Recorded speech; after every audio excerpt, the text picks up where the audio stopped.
பாசிசத்தை வீழ்த்தி இந்தியாவை காப்போம் என்ற முழக்கத்தோட பரப்புரை பயணத்தை செஞ்ச திமுக தலைமையிலான இந்தியா கூட்டணி கட்சி தலைவர்களுக்கும் நிர்வாகிகளுக்கும் செயல் வீரர்களுக்கும் தொண்டர்களுக்கும் என்னுடைய நெஞ்சார்ந்த நன்றியை முதல்ல நான் தெரிவிச்சுக்க விரும்புகிறேன்.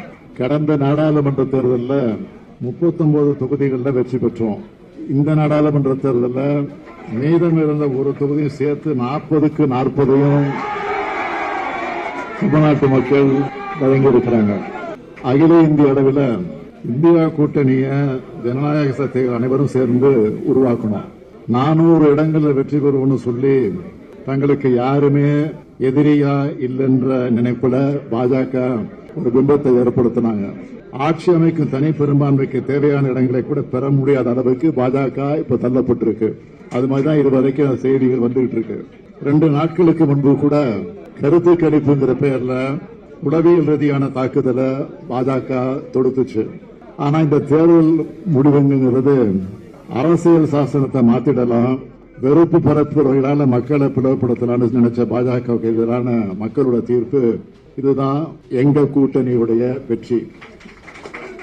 பாஜகவோட பணபலம், அதிகார துஷ்பிரயோகம், ஊடக பரப்புரை எல்லாத்தையும் உடைச்செறிஞ்சு பெற்றிருக்கக்கூடிய இந்த வெற்றி மகத்தான வெற்றியாக, வரலாற்று சிறப்புமிக்க வெற்றியாக அமைந்திருக்கிறது.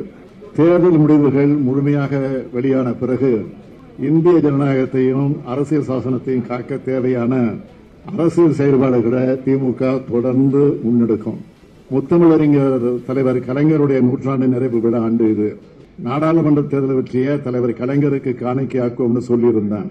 இந்தியாவிலேயே 75 ஆண்டு கால கடந்த ஒரு மாநில கட்சியான திமுகவோட இந்த தேர்தல் வெற்றிய, இந்த இயக்கத்தை 50 ஆண்டு காலம் கட்டி காத்து இயக்கிய தலைவர் கலைஞர்களுக்கு நான் இதை காணிக்கையாக்குகிறேன்.